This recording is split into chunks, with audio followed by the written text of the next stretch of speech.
우리는 오늘도 진지하게 연애에 대해 이야기하려고 합니다. 많은 사람들은 이렇게 생각합니다. 노년기에 접어든 어르신들이 현재 독신 상태라면 스스로에게 새로운 반려자를 찾아 함께 노후를 보내는 것도 충분히 가능하다고 말이죠. 두 사람이 함께 동반자로 지내면서 서로에게 과도한 책임을 지우지 않고 남은 생을 손잡고 평온히 살아가는 것도 꽤 괜찮은 선택입니다. 물론 이런 이치야 다들 이해하고 있습니다. 하지만 때로는 일부 어르신들이 단순히 동거만 선택하는 대신 결혼 증서를 받고 법적 부부가 되기로 선택하는 경우도 있습니다. 안녕하세요 여러분. 지혜의 꽃밭 채널에 오신 것을 환영합니다. 원칙적으로 말하자면 노년에 접어든 사람들이 결혼을 선택하는 것이 무슨 문제가 있는 건 아닙니다. 단 중요한 것은 결혼 후 두 사람이 행복하게 지내는 것이죠. 하지만 종종 어르신들은 상대와 결혼을 선택하면서 충분히 고민하지 않은 상태에서 너무 쉽게 재혼을 결심합니다. 그 결과 결혼 생활이 불행해지고 얼마 안 가서 이혼을 결정하게 되는 경우가 있습니다. 예를 들어 박 씨가 있습니다. 올해 65세가 된 그는 54세의 여성을 만나 재혼했지만 단 4개월 만에 이혼을 했습니다. 그 이유는 상대방이 그를 봉으로 여긴다고 생각했기 때문입니다. 상대는 매사에 계산적으로 행동했고 결국 그는 더 이상 이를 참지 못했습니다. 대체 어떤 사연이 있었던 걸까요? 함께 살펴보겠습니다. 저는 박 씨, 올해로 만 65세입니다. 5년 전 은퇴했고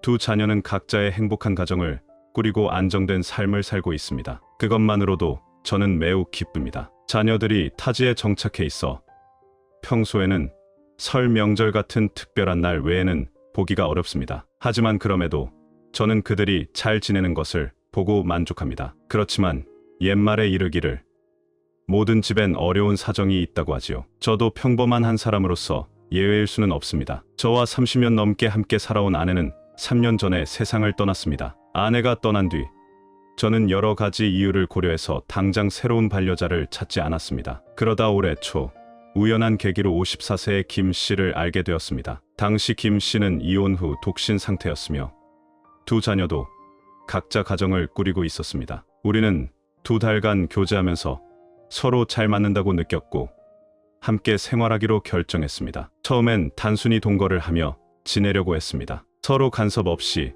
자유롭게 지내는 것이 두 사람에게 좋다고 생각했기 때문입니다. 하지만 김 씨는 이를 받아들이지 않았습니다. 그녀는 동거가 간단하긴 하지만 자신에게 안정감을 주지 못한다고 했습니다. 만약 내가 남은 생을 그녀와 함께하고 싶다면 결혼 증서를 받고 법적으로 부부가 되는 것이 필요하다고 했습니다. 그렇지 않다면 함께할 수 없다고 강하게 주장했습니다. 결국 그녀의 계속된 요청에 못 이겨 저는 결혼 증서를 받고 그녀와 부부로 지내기로 했습니다. 결혼 후 우리는 함께 생활을 시작했습니다. 처음에는 김 씨가 여러모로 매우 괜찮은 사람이라고 생각했습니다. 집안일은 저에게 시킨 적도 없고 심지어 모든 생활비도 그녀가 전부 부담했으며 저에게 돈을 쓰게 한 적이 없었습니다. 솔직히 말해서 그 당시 제 마음속에는 작은 기쁨이 있었습니다. 나이 들어 이렇게 좋은 여성을 만날 수 있었다는 것이 꿈만 같았으니까요. 하지만 시간이 지나면서 모든 환상이 산산조각이 나고 말았습니다. 그녀는 며칠 간격으로 제게 돈을 써서 무언가를 사달라고 요청하기 시작했습니다. 원칙적으로는 우리가 부부가 되었으니 제가 그녀에게 선물을 사주는 것이 이상할 건 없었지만 그녀가 요청한 물건들은 대부분 비싼 것들이었습니다. 황금 장신구나 유명 브랜드 의류, 고급 화장품 같은 물건들이었죠. 제가 처음으로 반대 의견을 내자 그녀는 이렇게 말했습니다. 내가 이제 당신 아내잖아요. 내가 멋지게 꾸미면 당신도 체면이 서지 않아요? 결국 그녀가 내 돈을 쓰는 것이 저를 위한 일이라는 말이었습니다. 이 말을 듣고 나니 더 이상 뭐라고 말할 수가 없었습니다. 그뿐만이 아닙니다. 재혼 이후 그녀는 자주 마작을 하러 다녔습니다. 문제는 그녀가 단순히 여가를 즐기려는 것이 아니라 돈을 따기 위해 갔다는 점입니다. 결과는 뻔하지요. 매번 돈을 따기는커녕 많은 돈을 잃었습니다. 빚을 지고 난 후 그녀는 저에게 돈을 달라고 했고 그 돈으로 빚을 갚았습니다. 저는 그녀를 여러 번 나무랐지만 그녀는 이렇게 말했습니다. 내가 돈을 따려고 한 것도 결국 우리 둘의 생활을 더 좋게 하려는 거였잖아요. 결국 제가 배은망덕한 사람처럼 되어버렸습니다. 더 심각한 일이 생긴 건 3달 후였습니다. 그녀는 갑자기 건강이 안 좋다며 당장 병원에 가서 수술을 받아야 한다고 했습니다. 문제는 그녀에게 돈이 없다는 것이었고 그녀의 2 자녀도 경제적으로 어려운 상황이라 도움을 줄 수 없었습니다. 그래서 그녀는 저에게 돈을 빌려 수술을 할 수 있게 해달라고 부탁했습니다. 저는 원래 마음이 약한 사람이라 결국 돈을 내주었습니다. 수술 동안 그녀를 간병하고 돌볼 사람도 필요했는데 그녀의 자녀들은 병원에 한 번도 오지 않았습니다. 병원에서 돌봐주는 일은 전적으로 제가 떠맡아야 했습니다. 어쩔 수 없는 상황 속에서 저는 그녀 곁에서 정성을 다해 그녀를 돌볼 수밖에 없었습니다. 제가 올해 이미 65세이지만 그녀는 그래도 제 아내였기 때문에 제가 그녀를 외면하는 것은 제 양심이 허락하지 않았습니다. 그래서 마음속으로는 100번도 넘게 싫다고 생각했지만 이를 악물고 견딜 수밖에 없었습니다. 처음에는 그녀가 병원에 입원해 있다는 사실에 대해 안타깝고 동정심을 느꼈습니다. 그러나 그녀의 퇴원 절차를 진행하던 날 저는 충격적인 진실을 알게 되었습니다. 의사가 말하길 그녀는 이미 작년에 이 병원에서 검사를 받았으며 당시 의사가 수술을 권유했다고 했습니다. 하지만 그녀는 자녀들에게 돈이 없으니 나중에 돈이 생기면 가장 먼저 수술을 받으러 오겠다고 말했다는 것이었습니다. 이 말을 들었을 때 저는 기절할 뻔했습니다. 저는 그녀를 진심으로 대하며 모든 것을 다했는데 결국 그녀에게 이용당한 셈이었습니다. 이건 정말 참을 수 없는 일이었습니다. 그렇게 저는 그녀와 재혼한 지 4개월 만에 결혼을 끝내기로 결심했습니다. 그녀와 계속 함께한다면 제 미래가 어떻게 될지 너무 두려웠기 때문입니다. 이후 많은 사람들이 저에게 물었습니다. 둘이 잘 지내고 있었는데 왜 갑자기 이혼을 하신 거예요? 저는 이렇게 대답했습니다. 그녀는 나를 봉으로 여기고 매사에 나를 계산적으로 대했습니다. 박 씨가 54세의 여성과 재혼한 지 4개월 만에 이혼을 했다고 해서 노년기에 재혼을 선택하는 것이 잘못된 일이라고 단정할 수는 없습니다. 또한 노년기에 재혼 자체가 잘못된 선택이라고 말하는 것도 틀린 생각입니다. 원래 박 씨가 이 여성과 재혼한 것은 남은 생을 서로 잘 지내기 위해서였습니다. 하지만 그는 예상치 못한 일이 벌어졌고 상대는 그를 단순히 이용 대상으로 여겼습니다. 다행히도 그는 제때 깨어나 이혼을 결정했고 그렇지 않았다면 앞으로 더 큰 손해를 보았을 것입니다. 사실 노년기에 접어든 사람들이 동거를 선택하든 재혼을 선택하든 이는 어디까지나 개인의 선택입니다. 우리가 이들의 선택을 간섭할 권리는 없습니다. 하지만 동거와 비교했을 때 재혼을 선택하려는 노인들은 반드시 신중하고 세심한 판단을 해야 합니다. 왜냐하면 결혼은 본질적으로 계약의 정신을 필요로 하기 때문입니다. 결혼 후 불행해지면 이혼을 생각할 수 있겠지만 그 과정에서 재산 분할이나 부동산 분쟁 등 복잡한 문제가 얽히게 됩니다. 그런 이유로 저는 노년기에 동반자를 찾고자 한다면 서로 동거를 약속하는 것이 양측 모두에게 더 유익하다고 생각합니다. 물론 재혼을 선택하는 것도 불가능한 일은 아닙니다. 그러나 가장 중요한 전제 조건은 상대가 선량하고 바른 인품을 가진 사람이어야 한다는 점입니다. 그렇지 않다면 절대 가볍게 재혼을 결정해서는 안 됩니다. 사람은 나이가 들수록 스스로의 행동에 대한 책임감을 더욱 깊이 이해해야 합니다. 오늘도 진지하게 연애에 대해 이야기하려고 합니다. 많은 사람들은 이렇게 생각합니다. 노년기에 접어든 어르신들이 현재 독신 상태라면 스스로에게 새로운 반려자를 찾아 함께 노후를 보내는 것도 충분히 가능하다고 말이죠. 두 사람이 함께 동반자로 지내면서 서로에게 과도한 책임을 지우지 않고 남은 생을 손잡고 평온히 살아가는 것도 꽤 괜찮은 선택입니다. 물론 이런 이치야 다들 이해하고 있습니다. 하지만 때로는 일부 어르신들이 단순히 동거만 선택하는 대신 결혼 증서를 받고 법적 부부가 되기로 선택하는 경우도 있습니다. 안녕하세요 여러분. 지혜의 꽃밭 채널에 오신 것을 환영합니다. 원칙적으로 말하자면 노년에 접어든 사람들이 결혼을 선택하는 것이 무슨 문제가 있는 건 아닙니다. 단 중요한 것은 결혼 후 두 사람이 행복하게 지내는 것이죠. 하지만 종종 어르신들은 상대와 결혼을 선택하면서 충분히 고민하지 않은 상태에서 너무 쉽게 재혼을 결심합니다. 그 결과 결혼 생활이 불행해지고 얼마 안 가서 이혼을 결정하게 되는 경우가 있습니다. 예를 들어 박 씨가 있습니다. 올해 65세가 된 그는 54세의 여성을 만나 재혼했지만 단 4개월 만에 이혼을 했습니다. 그 이유는 상대방이 그를 봉으로 여긴다고 생각했기 때문입니다. 상대는 매사에 계산적으로 행동했고 결국 그는 더 이상 이를 참지 못했습니다. 대체 어떤 사연이 있었던 걸까요? 함께 살펴보겠습니다. 저는 박 씨, 올해로 만 65세입니다. 5년 전 은퇴했고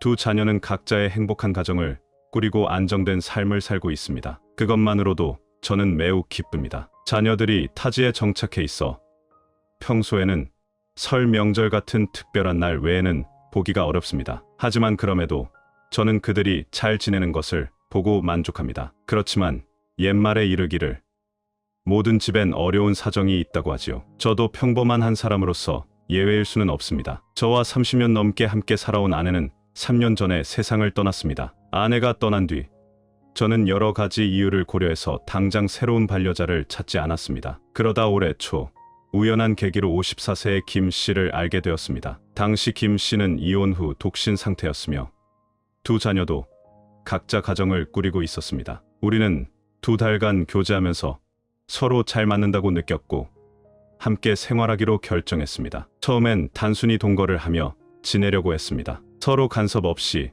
자유롭게 지내는 것이 두 사람에게 좋다고 생각했기 때문입니다. 하지만 김 씨는 이를 받아들이지 않았습니다. 그녀는 동거가 간단하긴 하지만 자신에게 안정감을 주지 못한다고 했습니다. 만약 내가 남은 생을 그녀와 함께하고 싶다면 결혼 증서를 받고 법적으로 부부가 되는 것이 필요하다고 했습니다. 그렇지 않다면 함께할 수 없다고 강하게 주장했습니다. 결국 그녀의 계속된 요청에 못 이겨 저는 결혼 증서를 받고 그녀와 부부로 지내기로 했습니다. 결혼 후 우리는 함께 생활을 시작했습니다. 처음에는 김 씨가 여러모로 매우 괜찮은 사람이라고 생각했습니다. 집안일은 저에게 시킨 적도 없고 심지어 모든 생활비도 그녀가 전부 부담했으며 저에게 돈을 쓰게 한 적이 없었습니다. 솔직히 말해서 그 당시 제 마음속에는 작은 기쁨이 있었습니다. 나이 들어 이렇게 좋은 여성을 만날 수 있었다는 것이 꿈만 같았으니까요. 하지만 시간이 지나면서 모든 환상이 산산조각이 나고 말았습니다. 그녀는 며칠 간격으로 제게 돈을 써서 무언가를 사달라고 요청하기 시작했습니다. 원칙적으로는 우리가 부부가 되었으니 제가 그녀에게 선물을 사주는 것이 이상할 건 없었지만 그녀가 요청한 물건들은 대부분 비싼 것들이었습니다. 황금 장신구나 유명 브랜드 의류, 고급 화장품 같은 물건들이었죠. 제가 처음으로 반대 의견을 내자 그녀는 이렇게 말했습니다. 내가 이제 당신 아내잖아요. 내가 멋지게 꾸미면 당신도 체면이 서지 않아요? 결국 그녀가 내 돈을 쓰는 것이 저를 위한 일이라는 말이었습니다. 이 말을 듣고 나니 더 이상 뭐라고 말할 수가 없었습니다. 그뿐만이 아닙니다. 재혼 이후 그녀는 자주 마작을 하러 다녔습니다. 문제는 그녀가 단순히 여가를 즐기려는 것이 아니라 돈을 따기 위해 갔다는 점입니다. 결과는 뻔하지요. 매번 돈을 따기는커녕 많은 돈을 잃었습니다. 빚을 지고 난 후 그녀는 저에게 돈을 달라고 했고 그 돈으로 빚을 갚았습니다. 저는 그녀를 여러 번 나무랐지만 그녀는 이렇게 말했습니다. 내가 돈을 따려고 한 것도 결국 우리 둘의 생활을 더 좋게 하려는 거였잖아요. 결국 제가 배은망덕한 사람처럼 되어버렸습니다. 더 심각한 일이 생긴 건 3달 후였습니다. 그녀는 갑자기 건강이 안 좋다며 당장 병원에 가서 수술을 받아야 한다고 했습니다. 문제는 그녀에게 돈이 없다는 것이었고 그녀의 두 자녀도 경제적으로 어려운 상황이라 도움을 줄 수 없었습니다. 그래서 그녀는 저에게 돈을 빌려 수술을 할 수 있게 해달라고 부탁했습니다. 저는 원래 마음이 약한 사람이라 결국 돈을 내주었습니다. 수술 동안 그녀를 간병하고 돌볼 사람도 필요했는데 그녀의 자녀들은 병원에 한 번도 오지 않았습니다. 병원에서 돌봐주는 일은 전적으로 제가 떠맡아야 했습니다. 어쩔 수 없는 상황 속에서 저는 그녀 곁에서 정성을 다해 그녀를 돌볼 수밖에 없었습니다. 제가 올해 이미 65세이지만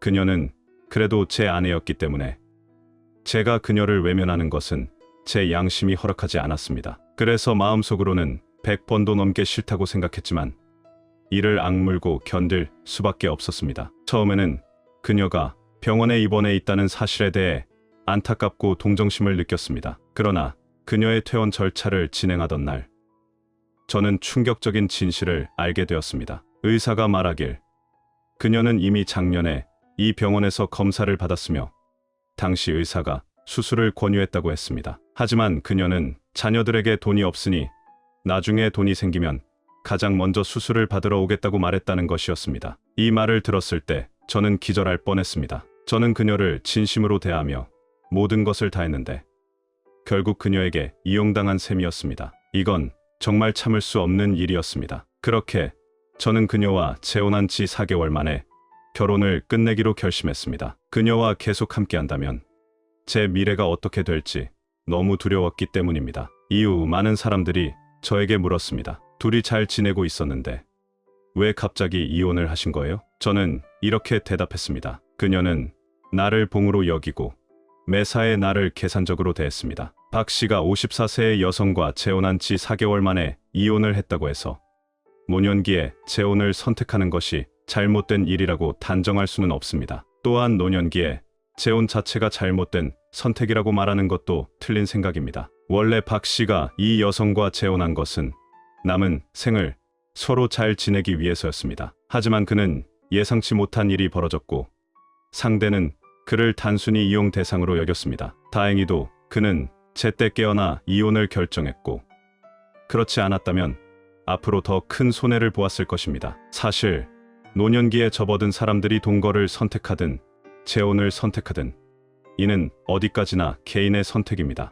우리가 이들의 선택을 간섭할 권리는 없습니다. 하지만 동거와 비교했을 때 재혼을 선택하려는 노인들은 반드시 신중하고 세심한 판단을 해야 합니다. 왜냐하면 결혼은 본질적으로 계약의 정신을 필요로 하기 때문입니다. 결혼 후 불행해지면 이혼을 생각할 수 있겠지만 그 과정에서 재산 분할이나 부동산 분쟁 등 복잡한 문제가 얽히게 됩니다. 그런 이유로 저는 노년기에 동반자를 찾고자 한다면 서로 동거를 약속하는 것이 양측 모두에게 더 유익하다고 생각합니다. 물론 재혼을 선택하는 것도 불가능한 일은 아닙니다. 그러나 가장 중요한 전제 조건은 상대가 선량하고 바른 인품을 가진 사람이어야 한다는 점입니다. 그렇지 않다면 절대 가볍게 재혼을 결정해서는 안 됩니다. 사람은 나이가 들수록 스스로의 행동에 대한 책임감을 더욱 깊이 이해해야 합니다. 오늘은 나이 60 즈음에 가까워지는 4가지 인연에 대해 이야기를 나누고자 합니다. 인생은 누구에게나 노년으로 향하는 과정이 있습니다. 비록 몸은 쇠약하고 병들었으나 마음속 열정은 식지 않았다. 이 말처럼 비록 나이가 들어도 불굴의 마음을 가질 수는 있지만 현실은 바꾸기 어려운 법입니다. 예수는 운명을 알게 되는 나이로 본격적인 노년 생활의 시작을 의미합니다. 이 시기는 이전과는 다른 새로운 인생의 출발점이기도 합니다. 첫째, 갑작스럽게 세상을 떠나는 부모와의 인연. 예순에 접어들면 우리는 이미 나이를 먹었고 우리의 부모님은 더 나이가 많으십니다. 대부분의 부모님은 이미 80을 넘기신 경우가 많습니다. 80을 넘긴 부모님께 남은 시간은 길지 않을 수 있습니다. 몇 년 남았을 수도 있고 운이 좋으면 10여 년을 더 함께할 수도 있습니다. 하지만 어떤 경우라도 예순에 이른 우리는 부모님이 언제 떠나실지 모른다는 준비를 해야 합니다. 이 나이에 우리는 부모님의 건강과 생활 상태를 자주 살피고 부모님과 대화하며 그분들의 노년이 외롭지 않도록 해야 합니다. 60 즈음에 부모님이 갑작스레 세상을 떠나면 그 슬픔은 우리 마음속 깊은 상처로 남게 됩니다. 부모가 계시면 인생에는 돌아갈 곳이 있다. 부모가 떠나시면 인생에는 돌아갈 곳이 없다. 부모님이 떠나시면 더 이상 그분들의 잔소리를 들을 수 없고 뒤뚱거리며 걷는 모습을 볼 수 없으며 가슴 아프고도 절실한 그리움을 느끼게 됩니다. 부모님과의 인연은 그렇게 점점 끝을 향해 가고 남은 것은 깊은 그리움뿐입니다. 이런 그리움은 종종 고통스러울 수 있습니다. 하지만 이 과정을 통해 우리는 더 독립적이고 강인해질 수 있습니다. 그럼에도 불구하고 부모님이 없는 외로움은 그림자처럼 우리를 따라다닐 것입니다. 만약 부모님의 부재로 인한 슬픔을 극복하지 못하면 사람들은 우울해지고 침울한 상태에서 벗어나지 못할 가능성이 큽니다. 자신의 부족한 효심에 대한 후회와 자책으로 괴로워하며 노년의 삶을 더 외롭게 만들 수 있습니다. 둘째, 떠나가고 돌아오지 않는 술친구와의 인연. 소위 말하는 술친구란 즐거울 때는 함께하지만 어려운 상황에서는 외면하는 사람들입니다.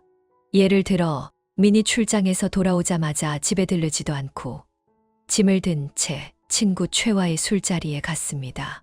두 사람은 서로를 매우 신뢰하는 친구라고 생각하며 지냈고 오랜만에 만남에 민은 들뜬 마음에 술을 과음하게 되었습니다. 술자리가 끝난 후 민은 집에 가서 혼날까 걱정되어 호텔에서 묵기로 했습니다. 최는 민을 호텔로 데려다 주었지만 민이 술에 취해 깊이 잠들어 깨울 수 없었습니다. 호텔 측에서는 만취 상태의 손님을 받는 것이 위험하다며 숙박을 거부했습니다. 최 또한 동행하면서 생길 수 있는 문제를 감당하고 싶지 않아 민의 가족에게 연락하려고 했습니다. 하지만 민의 핸드폰은 잠금 상태였고 가족들에게 연락할 방법이 없었습니다. 이 상황에서 최는 경찰에 전화를 걸어 도움을 요청하려 했습니다. 경찰에게 전화를 걸어 민의 가족과 연락을 시도하고 그를 집으로 데려가도록 한 후 자신은 집에 빨리 돌아가려 했습니다. 경찰이 현장에 도착해 상황을 파악한 후 민의 가족과 연락을 시도했지만 실패했습니다. 경찰은 최에게 120에 전화를 걸어 민과 함께 병원으로 가서 숙취를 해소하라고 제안했습니다. 최는 동의했고 경찰은 현장에서 철수했습니다. 이 모든 과정은 법 집행 기록 장치에 녹화되었습니다. 그러나 최는 병원에서 민과 함께 시간을 보내고 싶지 않았습니다. 그래서 그는 한 가지 꾀를 냈습니다. 그는 민을 호텔 밖으로 데리고 나와 길가에 눕힌 뒤 120 긴급 전화에 전화를 걸었습니다. 그리고 호텔 직원에게 만취한 환자가 호텔 입구에 누워 있으니 병원으로 데려가 숙취 해소를 해야 한다고 요청했습니다. 긴급 구조대가 현장에 도착한 후 민의 상태를 확인했습니다. 그는 단순히 만취 상태였고 생명에 지장은 없었습니다. 최는 자신을 술집 직원이라고 소개하며 민을 모르는 사람이라고 주장했습니다. 또한 민이 호텔 영업에 방해가 되니 빨리 데려가라고 강력히 요청했습니다. 그러나 민의 가족과 연락이 되지 않았고 민의 짐과 핸드폰 등의 소지품 문제가 남아 있었습니다. 규정상 경찰이 현장에 있어야 민을 병원으로 옮기고 병원 보안, 직원과 물품 인수인계를 진행할 수 있었습니다. 긴급 구조대는 최에게 다시 110에 전화를 걸어 경찰의 협조를 요청하라고 했습니다. 최는 한참을 망설이다가 마침내 전화를 걸었습니다. 그런데 공교롭게도 현장에 도착한 경찰은 처음 출동했던 경찰이었습니다. 최의 거짓말이 발각되자 그는 곧 화를 내며 소리쳤습니다. 나는 민과 단지 술친구일 뿐이다. 그를 위해 책임을 질 이유도 없고 내 시간을 낭비할 필요도 없다. 나도 공공기관에서 일하는 사람인데 경찰과 같은 형제기관 아닌가. 민을 데려가라. 나는 더 이상 상관없다. 이 말에 현장에 있던 사람들은 매우 분노했습니다. 그게 무슨 친구야. 최소한의 인간적인 책임감도 없잖아. 경찰은 현장에서 최를 엄중히 비판하고 교육했습니다. 그때 몇 사람의 언쟁이 계속되던 중 민이 비틀거리며 일어났습니다. 민은 최가 경찰과 다투는 모습을 보고 얼떨결에 최를 보호하려는 듯 끼어들었습니다. 그는 상황을 제대로 이해하지 못한 채 양측을 중재하려 했습니다. 그 순간 최의 얼굴은 창백해졌습니다. 긴급 구조대와 경찰은 여러 번 민의 상태를 확인한 후 그가 추가적인 치료가 필요하지 않다는 것을 확인하고 현장을 떠났습니다. 오랜 시간 함께한 술친구, 진정한 모습을 알게 되다. 길이 멀어야 말의 힘을 알 수 있고 시간이 지나야 사람의 마음을 알 수 있다. 는 말처럼 60쯤이 되면 술친구와 같은 허울뿐인 관계를 명확히 구분할 수 있게 됩니다. 이들은 단지 즐거울 때만 함께할 뿐 어려운 상황에서는 항상 외면합니다. 노년에는 진정으로 신뢰할 수 있는 친구들과 어울리는 것이 중요합니다. 그래야만 삶이 더 원만해질 수 있습니다. 셋째, 뜻이 맞지 않는 직장 동료와의 인연. 돈은 같지 않으면 서로 꾀할 수 없다. 는 말처럼 현실 속에서 우리는 때때로 좋아하지 않는 사람이나 우리를 좋아하지 않는 사람들과 함께 일해야 할 때가 있습니다. 이것이 바로 사회이고 현실입니다. 현실 앞에서는 우리가 그것을 선택하거나 떠날 자유가 없습니다. 그렇기에 우리는 비슷하지 않은 사람들과도 어쩔 수 없이 함께 일해야 하는 상황에 처합니다. 때로는 이런 환경 속에서 마주치는 불편함을 견뎌내야 합니다. 하지만 예순 즈음에 접어들며 퇴직의 순간이 가까워질수록 이러한 관계도 자연스럽게 정리됩니다. 우리가 은퇴의 나이에 들어서고 개인 물품을 챙겨 직장을 떠나게 되는 순간, 우리는 그동안 뜻이 맞지 않았던 사람들과 멀어졌다는 것을 깨닫게 됩니다. 그리고 남은 여생 동안 그들과 다시 만날 일이 없을지도 모릅니다. 하지만 은퇴한 후 고요해진 우리 자신을 돌아보면 여전히 고독함을 느낄 수 있습니다. 아마도 그것은 한때 함께 일했던 동료들과의 일종의 정 때문일 것입니다. 그 정은 우리가 그들과 헤어진 후에도 마음속에 남아 작은 슬픔으로 변하곤 합니다. 그러한 슬픔은 우리가 이해하거나 내려놓지 못한 아쉬움에서 비롯된 것일지도 모릅니다. 넷째, 남자의 전 연인. 젊었을 때 우리는 인생에서 단 한 번뿐인 아름다운 사랑을 경험했을지도 모릅니다. 그러나 모든 사랑이 아름다운 결말로 끝나는 것은 아닙니다. 어떤 사랑은 결혼이라는 문턱을 넘었음에도 불구하고 예상치 못한 시련을 만나 갈라서는 결과를 맞이하기도 합니다. 한때 진심으로 사랑했던 사람이 점차 시야에서 사라지는 것을 보며 그 깊고 아린 사랑은 우리에게 고독과 황량함을 느끼게 합니다.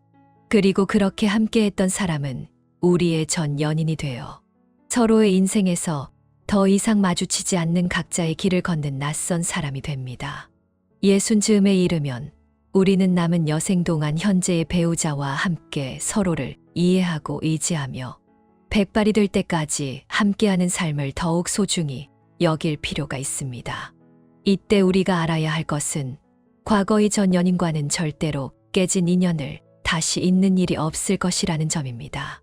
설령 다시 마주친다고 해도 끊어야 할 인연은 반드시 끊고 현재의 배우자와의 신뢰와 가정을 잘 지키는 것이 가장 올바른 선택입니다. 과거의 전 연인은 이제 내려놓아야 할 대상입니다. 그렇게 해야만 서로의 남은 생을 각자의 방식대로 평화롭고 행복하게 보낼 수 있을 것입니다. 이것이 전 연인을 대하는 최선의 방법입니다. 친구 여러분, 예순 즈음에 접어든 우리는 이제 진정으로 나이가 들었습니다. 이러한 나이에 우리는 자신을 더 사랑하는 법, 그리고 가족을 사랑하는 법, 또 우리 곁에서 우리를 아껴주는 사람들과 우리가 아끼는 사람들을 사랑하는 법을 배워야 합니다. 예순 즈음의 여생은 길지도 짧지도 않습니다. 마음의 평정을 유지하며 큰 파도 없이 조용히 지나가는 삶을 살아야 합니다. 그렇게 우리의 노년이 평온하고 안락하며 하늘은 높고 구름은 가벼운 삶이 되기를 바랍니다. 책임감 있는 남편과 가정을 잘 돌보는 아내, 그리고 착하고 건강한 자녀들. 이것은 많은 가정이 추구하는 이상적인 삶의 모습입니다. 하지만 현실에서는 종종 여성들이 남편에 대해 불평하는 소리를 듣습니다. 돈을 잘 못 벌어요. 집에 늦게 들어와요. 청결하지 못해요. 게을러요. 또는 사소한 일로 끊임없이 다투기도 합니다. 반대로 남성들 또한 아내에 대해 불만을 토로하곤 합니다. 아내의 성격이 너무 까칠해요. 직장에서 이미 힘들게 일하고 집에 들어왔는데 잔소리까지 들어야 한다니.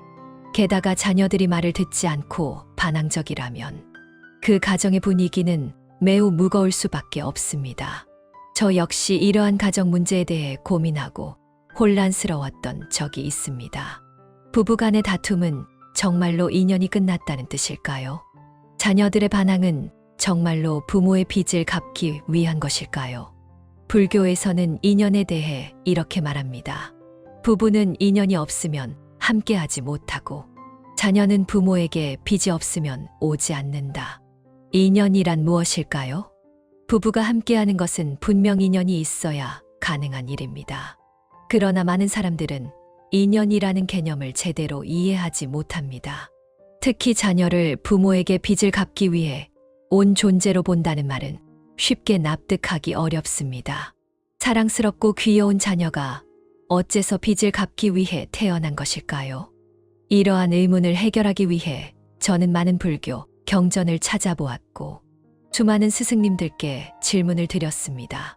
결국 저는 명확한 깨달음을 얻게 되었습니다.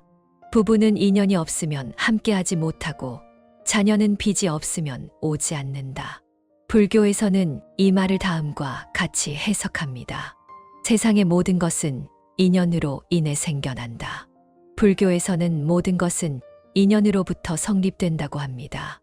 인연이 시작되면 일이 생기고 인연이 끝나면 모든 것이 소멸한다.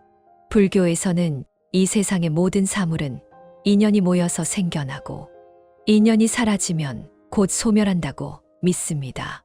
인이란 현상이고 연은 그 현상이 이루어지기 위해 필요한 조건들입니다. 부부간의 인연, 자녀의 존재도 모두 이러한 원리에서 비롯됩니다. 예를 들어 봅시다. 봄에 씨앗 하나를 심습니다. 이 씨앗이 바로 인입니다. 토양, 물, 공기, 햇빛은 연입니다. 씨앗은 이 모든 조건이 어우러져 자라나고 결국 큰 나무로 성장합니다. 세상의 모든 것이 이러한 인연에 의해 존재합니다. 따라서 무언가 갑자기 생겨난 것으로 보이더라도 그것은 반드시 원인과 조건이 있습니다. 우리는 그 원인과 조건을 찾아야만 사물의 본질을 제대로 이해하고 두려움 없이 직면할 수 있습니다. 모든 것을 깨닫고 나면 우리는 변화하는 상황에 대처할 수 있는 내면의 힘을 가지게 됩니다. 부부의 인연은 무엇으로 이루어질까요? 부부 간의 감정 또한 인연의 산물입니다. 많은 사람들은 이렇게 질문합니다. 나는 내 배우자와 이전에는 전혀 교류가 없었는데 왜 처음 보자마자 사랑에 빠졌을까요? 옛말에 이르기를 인연이 있으면 천리 밖에서도 만난다. 인연이 없으면 가까이 있어도 만나지 않는다. 어떤 사람들은 처음 만나자마자 이미 오랫동안 알고 지낸 듯한 친밀감을 느끼고 어떤 사람들은 오랜 시간을 함께 했음에도 깊은 관계를 형성하지 못합니다. 이것이 바로 서로의 특질이 만들어낸 인연입니다.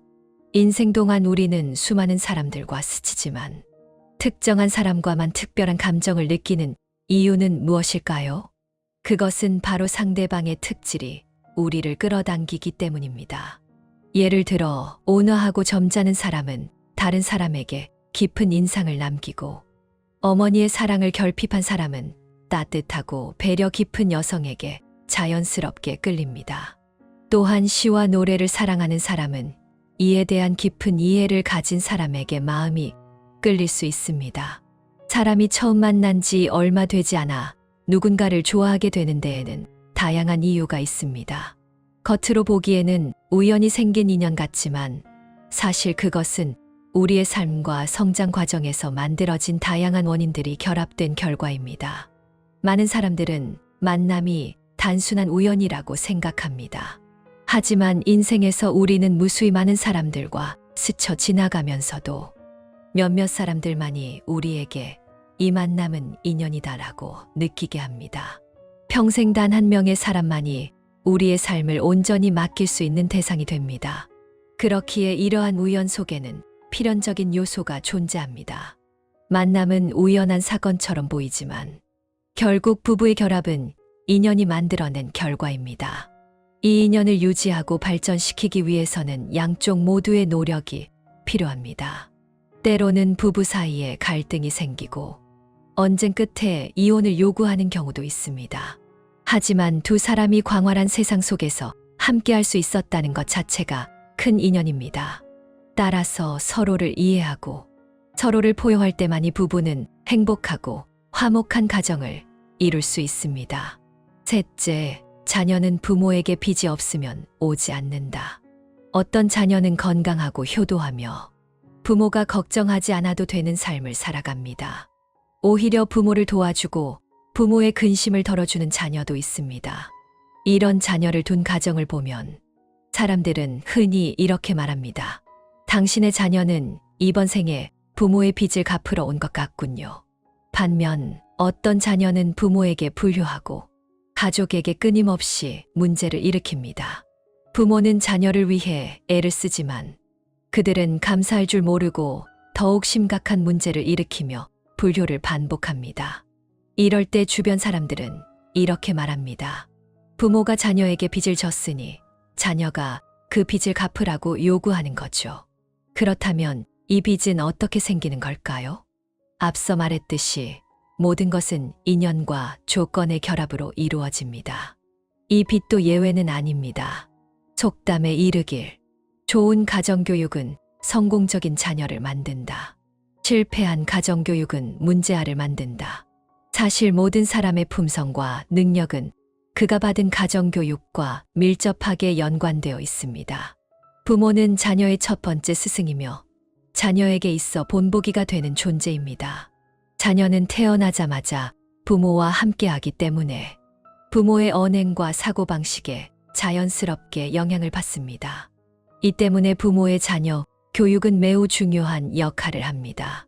어떤 부모는 자신의 생활 태도가 나쁘고 말과 행동이 거칠고 무례합니다.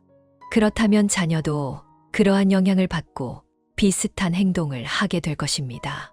어떤 부모는 술을 탐닉하거나 도박에 빠지고 자신의 부모에게 효도하지 않으며 심지어 가정폭력을 행사하기도 합니다. 이런 부모의 행동은 자녀의 어린 시절에 깊은 상처를 남기고 자녀의 일생에 부정적인 영향을 미칩니다. 이러한 환경에서 성장한 많은 사람들은 누군가의 올바른 가르침을 받지 못한다면 마음속에 문제를 안고 살아가게 됩니다. 그 결과 가정이나 직장에서 성공하기 어려운 경우가 많습니다. 자신조차 제대로 돌보지 못하는 사람이 부모에게 효도할 수는 없습니다. 따라서 자녀가 효도하고 배려심 깊은 사람이 되기를 원한다면 부모는 자녀를 올바르게 교육해야 합니다. 부모가 언행이 단정하고 예의 바르며 겸손하고 타인을 존중하며 부모에게 효도한다면 그들의 자녀도 자연스럽게 이러한 가정 분위기에서 영향을 받아 효도할 줄 아는 청년으로 성장하게 될 것입니다. 그리고 이러한 자녀는 부모에게 행복을 가져다 줄 것입니다. 자식을 기르는 것은 부모의 은혜를 갚는 길이다. 젊은 시절 부모를 잃지 않는다면 자식을 키우는 순간 부모의 은혜를 깨닫게 된다. 우리 대부분은 어릴 때 사춘기를 겪으며 부모의 말을 듣지 않고 부모님의 모든 행동을 당연하게 여긴 적이 있습니다. 그로 인해 부모님의 선의를 저버리기도 했습니다.